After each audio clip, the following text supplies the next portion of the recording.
రీసర్వేపై జగన్ రెడ్డి తప్పుడు మాటలు. మన పాస్ పుస్తకాల మీద, మన బర్త్ సర్టిఫికేట్ల మీద, మన డెత్ సర్టిఫికేట్ల మీద జగన్ రెడ్డి బొమ్మ ఏంటి? జగన్ రెడ్డి ఫోటో ఎందుకు ఉండాలి?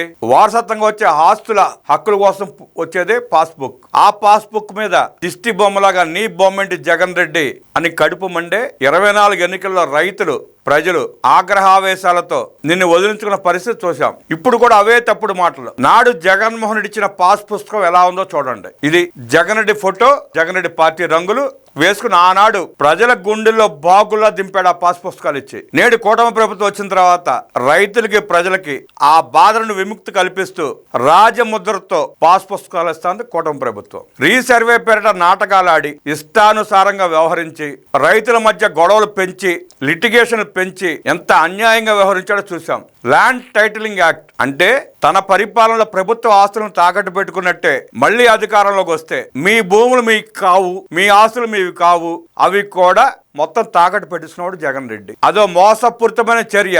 లక్షల కోట్ల రూపాయల అప్పులు తీసుకొచ్చి మింగేద్దామని చూశాడు. దేవుడి దయతో కూటమి ప్రభుత్వం వచ్చి చంద్రబాబు నాయుడు గారు ముఖ్యమంత్రిగా ప్రమాణ స్వీకారం చేసి ఆ ల్యాండ్ టైటిల్ యాక్ట్ ని రద్దు చేయబట్టి ఇవాళ రాష్ట్ర ప్రజలు ఊపిరి పీల్చుకుని ప్రశాంతంగా బతుకుతున్నారు. అబద్ధాలను అలవాటుగా చేసుకున్న జగన్ రెడ్డి మరోసారి భూములు రీసర్వేపై అసత్యపు విషపం కక్కారని మంత్రి అనగాని సత్యప్రసాద్ మండిపడ్డారు. రీసర్వేను 2018లోనే జగ్గయ్యపేట మండలం తక్కెళ్లపాడు గ్రామంలో టీడీపీ ప్రభుత్వం ప్రారంభించిందని గుర్తు చేశారు. అప్పుడే రీసర్వేను అత్యాధునిక టెక్నాలజీతో చేసేందుకు 6 చట్టంలో మార్పులు తీసుకొస్తూ గెజెట్ నోటిఫికేషన్ ఇచ్చారని చెప్పారు. 2018లోనే చంద్రబాబు నాయుడు గారు రీసర్వే చేపిస్తే ఆ రీసర్వేని తానే కనిపెట్టినట్టు నిన్న మొన్న మైకుల ముందు కూర్చుని కంట రక్త కన్నీరు కార్చాడు జగన్మోహన్ రెడ్డి. 2018లో జగ్గయ్యపేట తాలూకాలో తక్కెళ్లపాడు గ్రామంలో రీసర్వే ప్రారంభమైంది. ఆ తర్వాత మన దరిద్రం, మన టైం బాగోక జగన్మోహన్ రెడ్డి అనే దుర్మార్గుడు ముఖ్యమంత్రి అయ్యి దాన్ని ఎలా అస్తవ్యస్తంగా మార్చాడు చూసాం మనం. ఇప్పుడు గప్పాలు చెప్పుకుంటున్నాడు. ఇప్పుడు చెప్పు సమాధానం జగన్ రెడ్డి.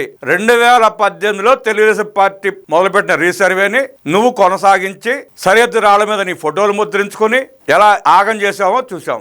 ఎవడన్నా ఇంటి ముందు దిష్టి బొమ్మ పెట్టుకుంటాడు. నువ్వు ఇంటి ముందే కాకుండా పొలానికి 4 పక్కలా కూడా నీ దిష్టి బొమ్మలు పెట్టించావు ప్రజల డబ్బులతో. కానీ జగన్ రెడ్డి మాత్రం తానే రీసర్వేను కనిపెట్టినట్లు క్రిమినల్ క్రెడిట్ చోరీకి పాల్పడుతున్నాడని విమర్శించారు. మంత్రి అనగానే మీడియాతో మాట్లాడుతూ చంద్రబాబు గురించి మాట్లాడే కనీస అర్హత జగన్ రెడ్డికి లేదన్నారు. చంద్రబాబు కాలి గోటికి కూడా జగన్ సరిపోడన్నారు. వైసీపీ ప్రభుత్వం రీసర్వేను పూర్తిగా తప్పులు తడకగా నిర్వహించిందని, అందుకే ప్రజలు రీసర్వేపై తమ ప్రభుత్వానికి 2.7 లక్షల ఫిర్యాదులు చేశారని చెప్పారు. ల్యాండ్ టైటిలింగ్ యాక్ట్ ను అడ్డం పెట్టుకుని ప్రజల భూములను భక్షించేందుకు వీలుగా రీసర్వేను నీరు కార్చారన్నారు. అందువల్లే గత ప్రభుత్వ రెవెన్యూ పాపాలపై 70% ప్రజల నుండి తమకు ఫిర్యాదులు వస్తున్నాయని చెప్పారు. వైసీపీ నేతలకు భూముల అంగీకరించని వారిని బెదిరించేందుకు ఆ భూములన్నీ 22A నిషేధిత జాబితాలో పెట్టారని విమర్శించారు. నేడు కూటమి ప్రభుత్వం భారీ స్థాయిలో భూ సంస్కరణను అమలు చేస్తోందని రెవెన్యూ క్లినిక్లను ఏర్పాటు చేసి 22A భూములను చాలా వరకు నిషేధిత జాబితా నుండి తొలగించిందని చెప్పారు.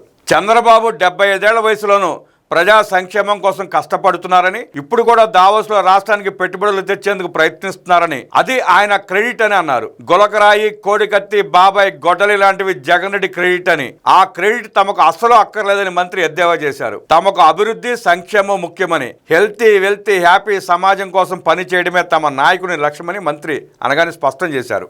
జగన్ రెడ్డి తన ప్రచార పిచ్చి కోసం సర్వే రాళ్లపై, పాస్ పుస్తకాలపై తన బొమ్మలు ముద్రించుకునేందుకు 700 కోట్ల రూపాయలు ప్రజాధనాన్ని ఖర్చు చేశాడని మంత్రి ధ్వజమెత్తారు. ప్రజాధనాన్ని సొంత ప్రచారం కోసం ఖర్చు చేసే అధికారం జగన్ కి ఎక్కడదని ప్రశ్నించారు. పాస్ పుస్తకాలను కూడా తప్పుల తడకగా ప్రచురించారని, జగన్ బొమ్మ, భూమికి సంబంధించిన 1-2 వివరాలు తప్ప ఏ ఒక్కటి అందులో సరిగ్గా లేదని అన్నారు. తాము రాజముద్రతో పాస్ పుస్తకం ఇచ్చామని, అందులో దాదాపు 15కు పైగా భద్రతా అంశాలను జోడించి ఇచ్చామని చెప్పారు.